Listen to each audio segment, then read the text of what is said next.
One loose ball, two desperate taps, and an impossible pass to the right. In that instant, Game 6, 2013, Chris Bosh yanked fate from the air, shoveled it to Ray Allen, and watched 14 years of sweat collapse into a perfect, sparking three. Miami exploded, the trophy cart retreated, and a lanky left-hander who once slept in the same bed as his kid brother suddenly owned the single greatest save in finals history. But was it really one play that defined him, or the lifetime that made it possible? Chris Bosh's story does not start with AAU mixtapes or custom sneakers. It starts in Hutchins, Texas, in a modest brick house where dinner mattered more than designer shoes. His parents, computers by day, cheerleaders, and tin bleachers by night, hammered two rules: finish homework, then finish your layups. By middle school, he devoured both. National Honor Society certificates piled up beside dog-eared Slam magazines. Georgia Tech's recruiters first logged his SAT scores before they ever logged his stat sheet. Stunned that a 6'11" sophomore was diagramming opponent tendencies on early 2000s message boards. Grades got him noticed. Grit kept him noticed. The growth spurt that rocketed him from 6'2" to 6'11" felt like a cheat code, yet it came with no guarantee of stardom. At Dallas Lincoln High, he was still the second option until sacrifice became second nature. Blocking shots? Sure. Setting bone-rattling screens? Absolutely.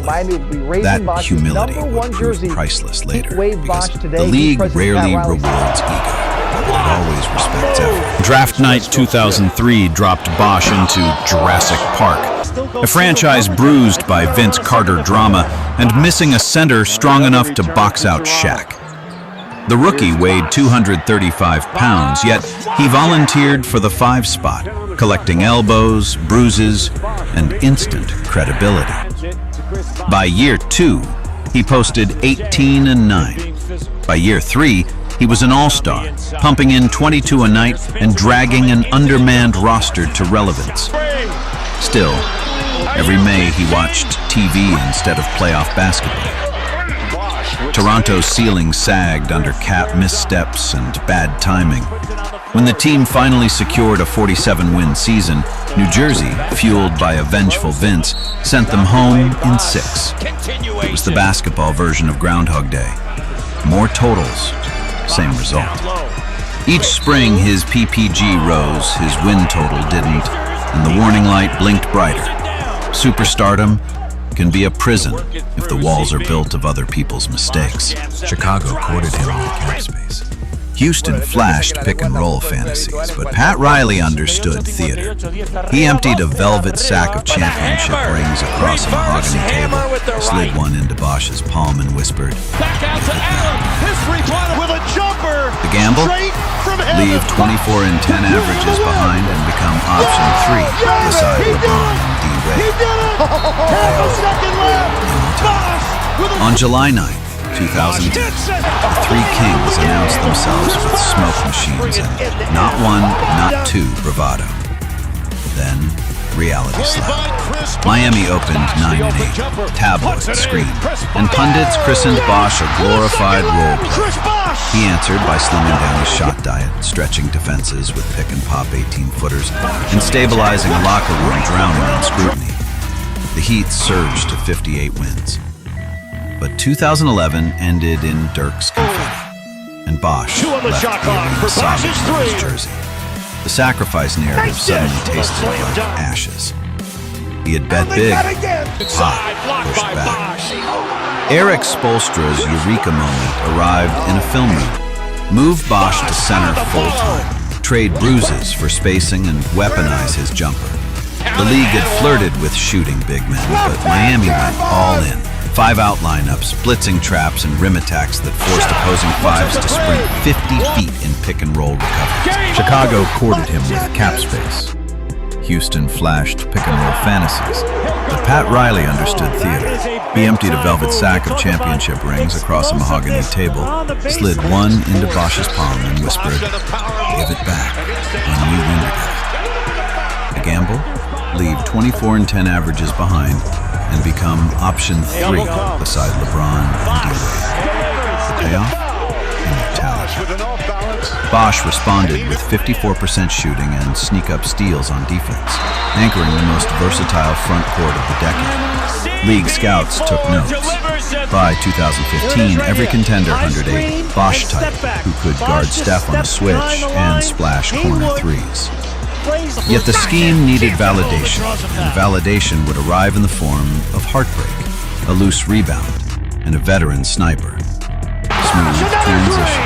19.4 seconds left, Game 6, San Antonio led by 5 champagne apiece. LeBron drilled a top of arc 3. Kawhi split free throws.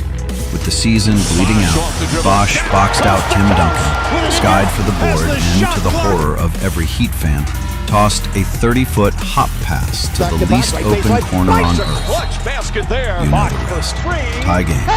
Overtime. Block on Danny Green. Banner number 2. The rebound polished Bosh's sacrifice into myth. In 2014, he buried Portland with a walk-off 3 and kept Miami's 27-game streak intact against San Antonio while LeBron rested. Even as his raw totals dipped, his value multiplied. Defensive quarterback, release valve, emotional thermostat. But dynasties age quickly. By 2014, the Spurs solved Miami's traps and pried the trophy away in 5 clinical games. February 2015. Shortness of breath. A CT scan. Doctors found clots clustering like invisible defenders inside his lungs. Blood thinners followed. So did forced rest. He fought back, averaged 19 and 7 in 2016, only to see new clots in his leg derail everything again. Each offseason became a tug-of-war between his will to hoop and medical red tape. By 2017, team physicians refused clearance. The risk of a clot dislodging mid-game was too steep. Imagine being 33, still springy, still skilled, and hearing "forever" slam shut like a locker door. Bosh swallowed it with trademark grace, then pivoted, because the grind never leaves, it just changes addresses. Within months, he launched a venture portfolio, lectured at MIT's Sloan Conference, and penned Letters to a Young Athlete, a handbook on resilience wrapped in hoops anecdotes. In September 2021, Springfield draped him in a mustard gold jacket alongside Garnett and Kobe's memory. Hall of Fame status felt surreal. Yet this April, he joked on Instagram that he's now a 2-time Hall of Famer after the entire 2008 Redeem Team class was inducted.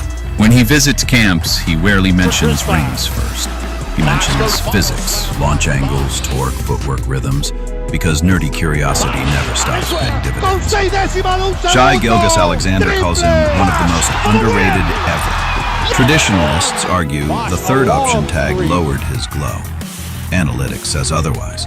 During Miami's back-to-back titles, on-off numbers showed a defensive rating swing of nearly 8 points on Bosh side. Stretch 5 prototypes from Anthony Davis to Karl-Anthony Towns trace lineage back to his willingness to chase guards 30 feet out. So, imagine Bosh at 25 in today's NBA. 5-out floor spacing, load management schedules, and freedom to uncork 8 threes a night. His career 36% clip likely balloons. His switch defense earns all defensive nods. Maybe he never leaves strong because the modern cap allows stacked rosters. Maybe the blood clots are detected sooner thanks to league-wide health science upgrades. The what if is irresistible, but so is the resume he actually forged. Numbers whisper, moments echo. Chris Bosh surrendered touches, glamour, even seasons of his prime, and still etched his initials on the sports blueprint.